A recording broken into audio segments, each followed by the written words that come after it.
Police officers, have you ever had to arrest family? While doing my nightly patrol, I noticed a black Hyundai swerving in the highway doing 95 miles per hour. When I finally got the driver to pull over and step out of the vehicle, my jaw dropped. It was my wife, drunker than an Irishman, staring right at me. But instead of looking guilty or ashamed, she lunged at me. "You cheater!" she yelled, clawing her nails at my face. I tried to restrain her, but she just kept hitting me and trying to gauge my eyes until I had no choice but to handcuff her by force. I placed her into the back seat and took off for the police station. The whole ride there, she kept saying our marriage was over and refused to elaborate why she thought I cheated. My heart genuinely broke bringing her in. I thought she was having another psychotic break. But then, she saw a picture of my coworker Dana's face on the wall and started yelling, "That's her! That's the one you're sleeping with!" I was genuinely confused. Me and Dana sometimes patrolled together, but that was it. I stayed in that station talking to my wife for hours, trying to plead that I never cheated. But she wouldn't listen to a word I said. I was eventually forced to just leave her in the cell and head home. When I came back in the morning, my wife was still there. And that's when I saw Dana in the break room. She rushed to me immediately. "Oh my God, are you okay? Your wife is so crazy for saying all of that about us. Is there anything I can do to help?" I told her yes, there was. I took her to my wife and asked Dana to explain that we never slept together. "You're both lying. I found your lipstick in his patrol car." My wife slurred at Dana, who was stepping back looking genuinely scared. And before anyone else could get a word in, my wife's parents arrived at the station. Her father jabbed his finger into my chest. "You piece of garbage! How dare you arrest your own wife?" Her mother was right behind him, tears streaming down her face. "How dare you sleep with your co-worker?" The whole station was now watching. The chief even stepped out, and I had to convince him I was handling this. That's when Dana stepped forward. She was usually a hothead in confrontation, but her hands were up peacefully for some reason. "Sir and ma'am, there's been a huge misunderstanding. Your son-in-law and I are just colleagues." My father-in-law whipped around to face her. "We know all about you. Late-night shifts, text messages. Jennifer showed us everything." I grabbed my mother-in-law's arm. "What text messages? I've never texted Dana outside of work schedules." My wife suddenly gripped the bars. "January 15th, February 3rd, March 22nd, all dates you were texting. Should I keep going?" I pulled out my phone, scrolling frantically through my messages, but I found nothing. "I don't know what you're talking about." Dana touched my shoulder gently. "This is so confusing for you. Maybe someone spoofed your number." My father-in-law got in my face. "Get her out of that cell now. We're taking her home." I told him politely that doing this in the police station wasn't the brightest move. His face went red. That's when the desk sergeant intervened. "Sir, she blew a .19. Your daughter is facing DUI charges. Bail hearing isn't until noon." "Then we'll wait," her mother spat. "And our lawyer will be hearing about this false imprisonment." Dana pulled me aside while they went to sit with my wife. "Listen, I think you should go home. Check on your son. This is getting really ugly and you look exhausted." She was right. I drove home in a daze, my hands shaking on the steering wheel. When I walked through the door, Ethan was sitting on the couch, still in his pajamas even though it was almost 10 a.m. "Dad?" His voice was small. "What happened?" Mom was crying. "Is she okay?" I sat down next to him, trying to find the right words. "Mom made a mistake driving when she shouldn't have. She's safe, just upset." "She kept talking about Dana on the phone with Grandma," Ethan said. My blood went cold. "You know Miss Dana?" He nodded. "Yeah, she brought us cookies once when you were working overtime. Mom got really mad after she left." I felt my stomach drop. "When was this? Like 2 months ago, maybe?" "Mom threw the cookies in the trash and kept crying." I stood up, pacing now. "Did Dana say anything to Mom?" "I don't know. They talked at the door for a while. Mom looked really upset after." None of this made sense. I checked my patrol car while Ethan watched TV. Sure enough, under the passenger seat, a tube of lipstick. But I'd never seen Dana wear lipstick. Not once in 3 years. Back inside, my phone buzzed with a text from Dana. "Your wife made bail. Her parents paid. I tried to calm things down for you, but she wouldn't listen. They're going to the house right now. I'm so sorry this is happening to you." I texted back asking her why she never told me she came to my house. Suddenly, I got no response. 5 minutes passed. Then 10. Finally, she texted back. "I just wanted to drop off shift schedules." I didn't know it would upset her. My stomach dropped. We'd been getting schedules digitally for 2 years. Before I could even fully process what this truly meant, my wife and her parents were at the door. I heard the car doors slam, and my hands started shaking as I walked to the front door. Through the peephole, I could see Jennifer standing there with her parents flanking her like bodyguards. Her eyes were red and puffy from crying, and her hair was still messy from the jail cell. I took a deep breath and opened the door. Jennifer immediately pushed past me into the house without saying a word. Her father jabbed his finger into my chest hard enough to hurt. "You're going to explain everything right now," he growled. I stepped back, trying to keep things calm for Ethan, who was still on the couch. Jennifer saw him and rushed over, dropping to her knees and pulling him into a tight hug. Ethan wrapped his arms around her neck and started crying. "Mommy!" She held him close and looked at me over his head with pure hate in her eyes. I told Ethan he should go to his room and watch cartoons, but he clung to Jennifer harder. "I'm scared." he whimpered into her shoulder. My mother-in-law stepped forward and started counting on her fingers. She listed the text messages, the lipstick in my car, Dana coming to our house with cookies. I tried to explain that I never sent any texts and didn't know about the lipstick. They wouldn't let me finish a single sentence. Jennifer's dad kept interrupting, and her mom was shaking her head like she didn't believe anything I said. Jennifer stood up, still holding Ethan, and pulled out her phone with her free hand. She scrolled through it and then shoved the screen in my face. There were screenshots of text messages that looked like they came from my number to Dana. The messages were flirty and talked about meeting up after work. One said I couldn't wait to see her again, and another mentioned how beautiful she looked. My stomach dropped because I knew I never wrote any of those messages. I grabbed my own phone and pulled up my text history with Dana. There was nothing there except work schedule stuff from months ago. Jennifer saw my screen and screamed that I obviously deleted them to cover my tracks. Her dad said he was going to call the phone company himself to get the real records. The whole time, Ethan was crying harder and burying his face in Jennifer's shoulder. My mother-in-law kept saying she knew something was wrong when I started working late shifts. Jennifer suddenly grabbed a glass from the coffee table and threw it at the wall. It shattered into pieces and Ethan started screaming. I realized this was getting completely out of control, and our son was going to be traumatized. I told them I would stay somewhere else tonight to give everyone space to calm down. Jennifer said if I walked out that door, I was admitting I was guilty. Her parents agreed and said leaving would prove I was a cheater. But I could see Ethan shaking and crying, and knew at least one of us needed to think clearly. I went to the bedroom and grabbed a bag, throwing in some clothes and my phone charger. Jennifer followed me, yelling that I was destroying our family for some woman at work. I told her again that nothing happened with Dana, but she wouldn't listen. Her dad stood in the doorway trying to block me from leaving. I had to squeeze past him while he called me every name he could think of. As I got to my car, Jennifer screamed from the porch that our marriage was over. I drove away with my hands shaking on the wheel, not even sure where I was going. I pulled into a parking lot and called Dexter Harris, our union rep at the department. He answered on the third ring, and I explained everything that had happened. He told me to document absolutely everything, and not to talk to anyone at work about this. He said the department would probably put me on desk duty once they heard about the arrest. He also said I should write down every interaction I'd had with Dana recently. I thanked him and drove around for another 20 minutes trying to think. Finally, I pulled into a cheap motel off the highway and got a room for the night. The room smelled like old cigarettes, and the bed creaked when I sat down.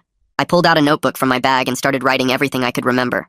I wrote about how Dana always touched my shoulder when she talked to me, how she knew about the arrest before anyone else told her, how she showed up at the station right when Jennifer's parents arrived, the way she volunteered for every overtime shift when I was working, how she always sat next to me during briefings even when other seats were open.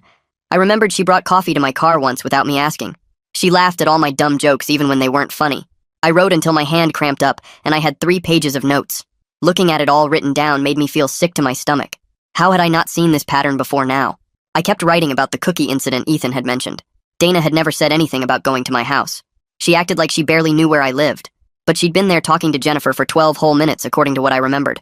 And now she'd lied about bringing paper schedules when we'd been using digital ones forever. My phone buzzed with texts from Jennifer calling me names and saying she wanted a divorce. I didn't respond because I knew anything I said would make things worse right now. The next morning my phone rang while I was still in that crappy motel bed, and it was Dexter calling to tell me the department wanted me on modified duty starting immediately. He said the chief was worried about liability if I was out on patrol while distracted by all this personal stuff. It made sense, but still hurt knowing I couldn't do my regular job. Dexter told me to come to his office at 10 so we could figure out how to protect my job and my reputation from whatever was really going on here. When I got there, he had a whole legal pad full of notes and started laying out his plan step by step. First thing was getting my phone records from the carrier to prove I never sent those texts Jennifer kept talking about. He made the call right there in front of me and put in the official request saying we needed them for a department investigation. Then he pulled out his calendar and scheduled me for an internal affairs interview in 2 days, which made my stomach drop. He spent the next hour coaching me on what to expect and kept saying to stick to facts only and not guess about why Dana might have done any of this. That evening, after leaving his office, I couldn't help myself and drove by my house just to see if things had calmed down. Jennifer's parents' car was still in the driveway, and all the lights were on inside, which meant they were probably all still there talking about what a terrible person I was. I pulled out my phone and texted Jennifer, asking if I could at least call Ethan to say goodnight since I hadn't seen him in over a day. She didn't answer for 3 whole hours, and when she finally did, it was just 2 words saying he was asleep. I looked at the time, and it was only 7 at night, so I knew she was lying, but calling her out on it would just make everything worse. Back at the motel, I grabbed my notebook again and started making a detailed timeline of every single time I'd worked with Dana over the past few months. I wrote down how she always volunteered for overtime shifts when she knew I was working them too. She always sat right next to me during briefings, even when there were plenty of other empty chairs around the room. She brought me coffee to my patrol car at least once a week without me ever asking for it. She knew my favorite sandwich from the deli down the street and would grab one for me sometimes.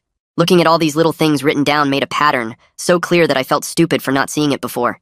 The next day, I had to go to the station to fill out paperwork for my modified duty status, and the whole place felt different. People I'd worked with for years wouldn't look me in the eye when I walked past them in the hallway. The desk sergeant who usually joked around with me just nodded and handed me the forms without saying anything. Word had clearly spread about Jennifer's arrest and her accusations about me and Dana. 2 days later, I sat in the Internal Affairs interview room across from Joshua McClain, who I'd only met once before at a department barbecue. He asked me question after question about my working relationship with Dana and whether we'd ever crossed professional boundaries. I explained we were just patrol partners who worked well together, but he kept coming back to why she would come to my house with cookies. He pulled out a folder and showed me the same screenshots Jennifer had shown me of those text messages with my name on them. I told him again that I never sent them and asked if they could check Dana's phone for any apps that could fake phone numbers. McClain wrote everything down, but his face stayed blank, so I couldn't tell if he believed me or thought I was lying. After 2 hours of questions, I was walking out when I suddenly remembered what Ethan had said about Jennifer and Dana talking at the door for a long time. I pulled out my phone right there in the parking lot and called Dexter saying we needed to find out exactly what Dana had said to my wife that day at our house. Dexter called me back within 10 minutes and said we should check if any neighbors had doorbell cameras from when Dana came by with those cookies. It was worth a shot, even though 2 months was a long time for someone to keep footage. I drove straight back to my neighborhood and started knocking on doors. The first 2 neighbors either didn't have cameras or had already deleted old recordings. The third house belonged to Mr. Peterson, who worked in IT and kept everything backed up to the cloud. He invited me in, and we sat at his computer while he scrolled through archived footage from February. After about 20 minutes of searching, he found it. There was Dana at my front door holding a container of cookies. The timestamp showed she stood there for 12 whole minutes, which made no sense for just dropping something off. Mr. Peterson kept clicking through more clips and found another one showing someone leaning into my patrol car parked in the driveway. The person's face wasn't visible, but they were definitely messing with something inside the car. I asked him to send me both clips immediately and thanked him about 50 times. My hands were shaking as I forwarded everything to Dexter with a message explaining what we'd found. He texted back saying this was exactly what we needed, and he was sending it straight to Internal Affairs with a formal request to investigate Dana.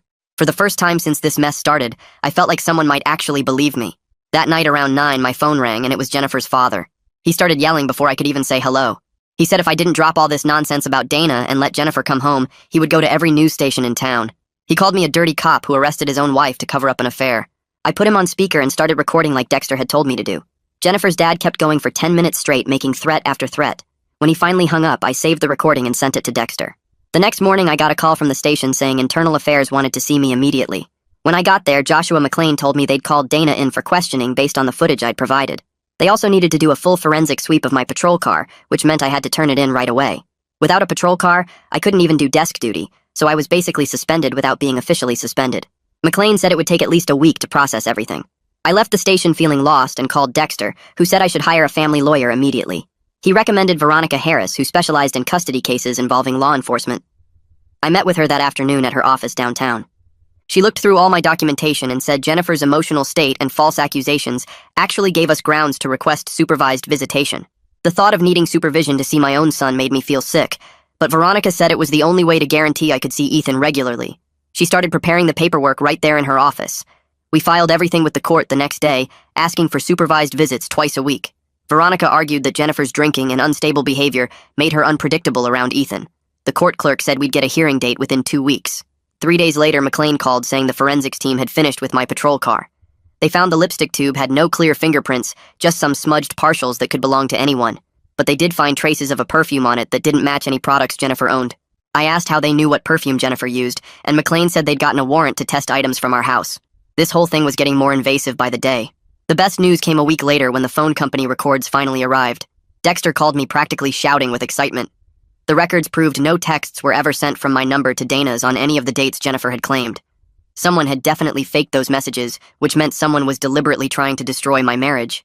Dexter said this was huge because it proved I was being set up. We now had concrete evidence that someone was lying, and it wasn't me. He immediately filed copies with Internal Affairs and sent them to Veronica for the custody case. Jennifer's lawyer tried to block the evidence, saying it was obtained improperly, but the judge allowed it.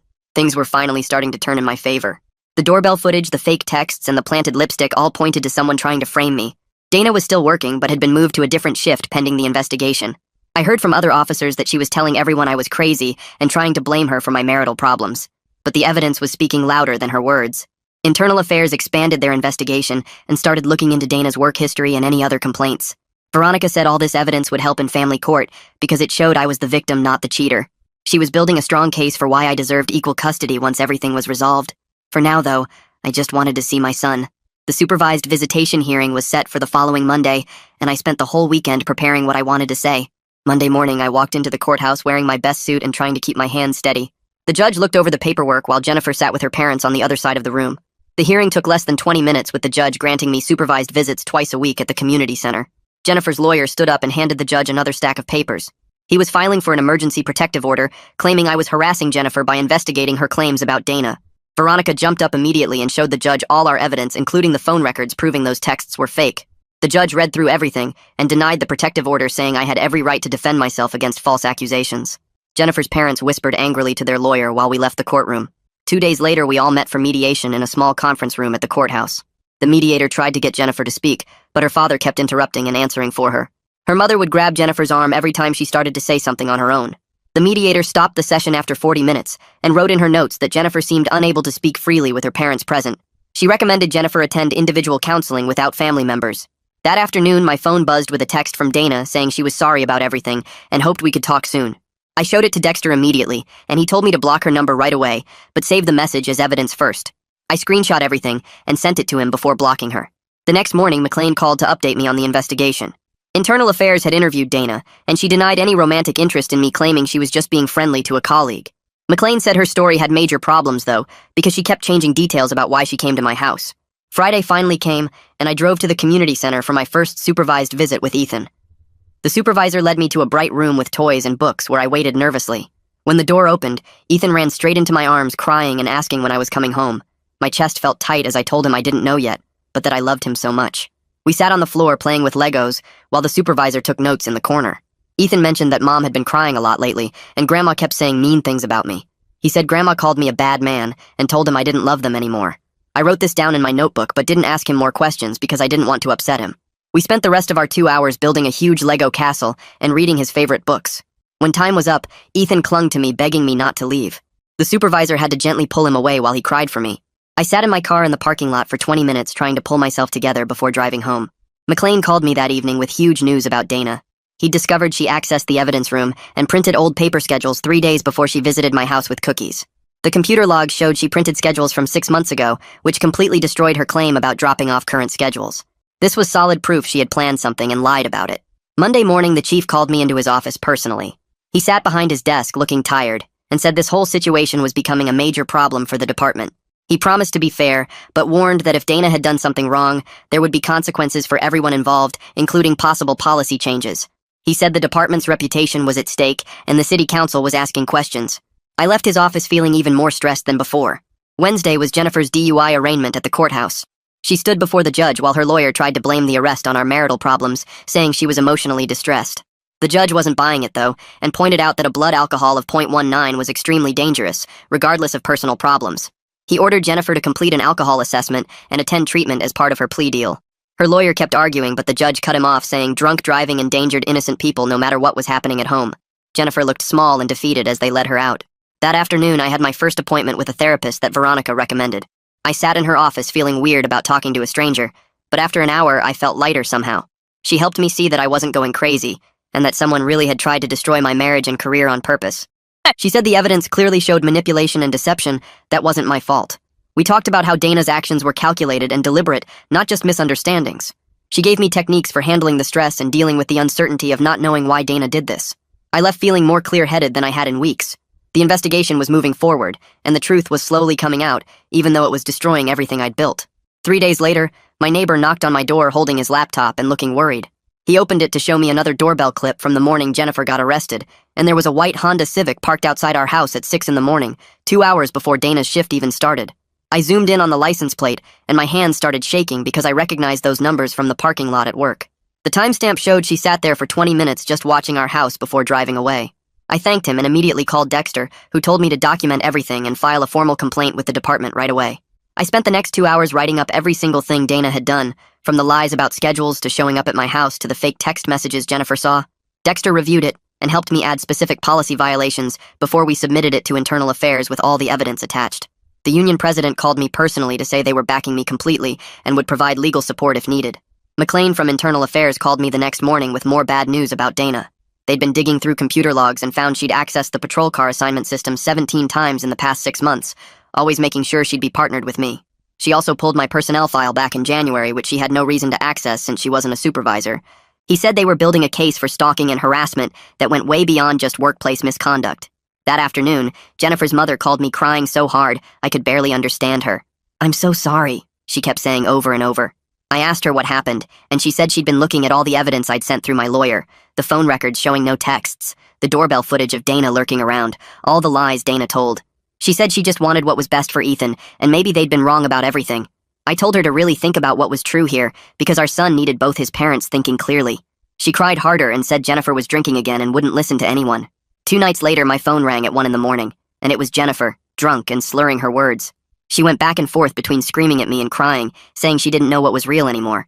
Then she said something that made me sit up straight. "Dana showed me messages on her phone, but I was already drunk and maybe I couldn't see right." I asked her to repeat that, and she said Dana had come to the house that day with a phone showing messages, but Jennifer had already been drinking since noon. She said the phone looked like mine, but now she wasn't sure about anything. I recorded the call on my laptop while she rambled about being confused and not knowing who to trust. The next week, we had our first family court hearing, and the judge set up a temporary separation agreement. I got Ethan Friday night through Sunday evening, which wasn't nearly enough, but my lawyer said it was standard and better than nothing. At least it gave Ethan some stability and routine, which he desperately needed after all this chaos. The judge ordered both of us to focus on Ethan's well-being above everything else. 2 days later, Ethan's school counselor called both of us into a meeting about his falling grades and anxiety. He was having trouble sleeping and crying at random times during class. Jennifer and I sat on opposite sides of the room, but we both agreed to work together just for school stuff. We set up a plan for extra support and counseling at the school, and for once we didn't fight about anything. The counselor said Ethan needed to see stability between us, even if we were separated. That Thursday, I was leaving my therapy appointment when Dana appeared in the parking lot walking straight toward me. Before she could say anything, Dexter came out of nowhere and stepped between us. "You need to leave right now," he said to her. She looked shocked and backed up quickly, practically running to her car. Dexter had been following me for protection after the union heard she might try to contact me. He said she'd been waiting there for an hour, according to the security guard. McLean called me that evening with huge news about Dana's phone. They'd found metadata showing she had an app called Text Now that let you send messages from fake numbers. She deleted it the day after Jennifer's arrest, but they were working with the company to recover the data. He said this was the smoking gun they needed to prove she faked those messages Jennifer saw. It would take a few weeks, but he was confident they'd get the evidence. I spent the weekend putting together a packet of everything we had so far. The phone records proving I never texted Dana, both doorbell videos showing her at our house, the evidence that she lied about schedules, the computer logs of her accessing my files, the patrol car assignments she manipulated, and now the deleted messaging app. I organized it all chronologically with timestamps and explanations. Veronica looked it over and said it was overwhelming proof that I was being set up by someone who'd been planning this for months. Veronica scheduled the meeting for the following Tuesday at her office and told me to bring every single piece of evidence we had collected. I arrived early and helped her set up the conference room, arranging all the documents in order on the table while she tested the laptop to make sure the doorbell videos would play properly. Jennifer arrived with her parents 20 minutes late, and I could see she'd been crying again from her puffy red eyes and the tissues she kept clutching in her hand. Her father sat down across from me with his arms crossed, while her mother held Jennifer's hand and kept rubbing her back. Veronica started by showing the phone records first, pointing to each date Jennifer had mentioned, and proving no texts existed between me and Dana on those days, or any other days for that matter. Jennifer's father kept shaking his head, but I noticed her mother leaning forward to look closer at the papers. Then Veronica played the doorbell footage showing Dana at our house for 12 whole minutes, when she claimed she was just dropping off schedules we hadn't used paper copies for in 2 years. Jennifer's mother gasped and grabbed the papers showing when we switched to digital schedules, her hands shaking as she read the dates. The second video showed someone reaching into my patrol car that same day Dana visited, and even though the person's face wasn't visible, you could see them placing something under the passenger seat. Veronica then showed the forensics report about the lipstick having no clear fingerprints and containing a perfume Jennifer never used, plus the metadata evidence about Dana's deleted messaging app. Jennifer's mother started crying harder now, not angry tears but something else, and she kept looking between me and Jennifer like she was seeing everything differently. Her father still sat there with his jaw clenched, but even he couldn't argue with the patrol car assignment logs showing Dana had manipulated the system to be my partner over and over again. After 2 hours of going through everything, Jennifer finally spoke up and said she'd enter treatment if I stopped the investigation, but Veronica quickly explained that wasn't how it worked, since Internal Affairs was handling Dana's case separately from our family situation. Jennifer's mother suddenly stood up and walked around the table to where I was sitting, and I tensed up expecting her to hit me or scream, but instead she just touched my shoulder and said she was sorry for not believing me. Her father didn't apologize, but he did tell Jennifer they needed to focus on getting her help instead of fighting me, which was more than I expected from him, honestly. Jennifer agreed to enter an intensive outpatient program that would meet 3 times a week and promised to stop telling people I was cheating while the investigation continued. It wasn't an apology, and she still looked at me with suspicion. but at least it meant Ethan wouldn't have to hear his grandparents calling me names anymore. 3 days later, I got the call from McLean that Internal Affairs had finished their preliminary investigation and found no evidence of any inappropriate relationship between me and Dana, though they strongly recommended I be reassigned to day shift to avoid any future contact with her. I accepted immediately since I just wanted to get back to normal work and stop being the guy everyone whispered about in the hallways. That same afternoon, the chief called Dana into his office and gave her a formal reprimand plus immediate reassignment to the North Precinct, pending the full investigation, and word spread through the station within an hour that she was basically done at our department. She cleaned out her locker while I was on patrol so we wouldn't cross paths, but guys told me later she didn't say goodbye to anyone and just walked out with a box of her stuff looking straight ahead. Jennifer started her treatment program the next Monday and actually seemed to be taking it seriously, showing up for every session and participating in the group discussions, according to what her counselor told me during our check-in call. About 2 weeks in, her therapist reached out asking if I'd be willing to do some joint sessions to work on co-parenting communication. And even though the last thing I wanted was to sit in a room with Jennifer after everything, I agreed because I knew Ethan needed us to at least be functional parents.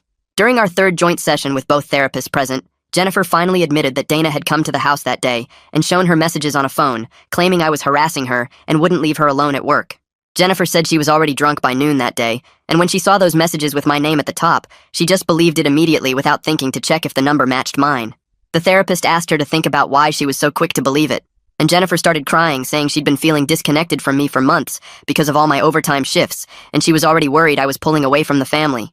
I wanted to be angry, but honestly I just felt sad that she'd been struggling, and instead of talking to me about it, she'd turned to drinking, and then believed the first bad thing someone told her about me. Dexter called me that evening with an update that Dana would definitely face formal misconduct charges that could end her law enforcement career since the evidence of manipulation and false statements was too overwhelming for the department to ignore. He said the union wouldn't even defend her because she'd violated so many policies and ethical standards that they couldn't justify supporting her case. The next week, Jennifer had her court date for the DUI charge, and her lawyer worked out a deal where she'd plead to reckless driving instead of DUI in exchange for completing treatment and losing her license for 6 months. Veronica told me this was pretty typical for first offenses with good lawyers, and even though it felt unfair that she wouldn't face the full consequences, I decided not to fight it since it meant less stress for Ethan. We settled into a routine where I had Ethan every weekend and Wednesday nights, and while it killed me not to see him every day, at least the schedule was stable and he knew what to expect. His teacher called to say he was doing better in class, paying attention more and not crying randomly like before, though he still asked her sometimes when Mommy and Daddy would live together again. During one of our sessions, Jennifer's therapist suggested we go through Jennifer's phone together to look for evidence of the fake messages, and that's when we found it.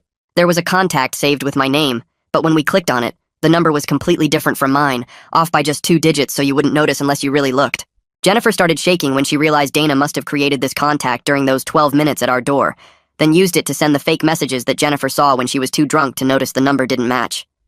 The discovery made Jennifer shake harder, and she grabbed my arm asking me to call her parents right away. I dialed her dad's number and handed her the phone, watching her explain everything we'd just found while tears ran down her face. Her parents showed up at our door 20 minutes later, and her dad looked at the evidence on Jennifer's phone, his face getting redder by the second. He turned to me and said they owed me an apology for the public scene at the station, but they were just trying to protect their daughter. I told him I understood, and that all that mattered now was helping Jennifer get better and keeping Ethan stable through this mess. Her mom hugged me for the first time in months and whispered that she was sorry for believing the worst about me. The next morning, Dexter called with news from Internal Affairs about their final decision on Dana. They sustained multiple policy violations including evidence tampering, making false statements, harassment, and conduct unbecoming an officer. She wasn't getting fired, but they demoted her 2 ranks and transferred her to the records division where she'd be filing paperwork instead of working patrol. Dexter said it wasn't the termination we hoped for, but at least she'd never work the streets again or have access to patrol cars and equipment. 3 days later, a letter arrived at the station from Dana addressed to the department taking responsibility for what she called poor judgment and unprofessional behavior.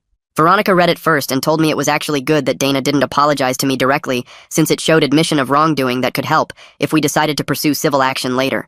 The chief called me into his office that afternoon to tell me I'd be returning to regular patrol starting Monday with a new partner named Rodriguez, who transferred from the next county over. Rodriguez knew the whole story, but treated me like any other cop when we started working together, focusing on the job instead of the drama. Some of the other officers still whispered when I walked by, but most of them had seen the evidence and were supportive, especially after word spread about Dana's demotion. Jennifer and I met with both our lawyers the following week to formalize our separation agreement. We agreed on a trial separation for 6 months, with the option to either work toward reconciliation or proceed with divorce depending on how her treatment went and whether we could rebuild any trust. Jennifer was staying committed to her outpatient program and hadn't had a drink in 3 weeks, according to her therapist, who called me with updates. Our custody arrangement gave me every other weekend plus Wednesday nights with Ethan, and Jennifer got him the rest of the time, as long as she stayed sober and continued treatment. That Saturday, I picked up Ethan for our weekend and drove him to the park near the lake where we used to go when he was little. We bought a bag of bread from the corner store and spent 2 hours feeding the ducks and geese, not talking about anything serious, just enjoying being together.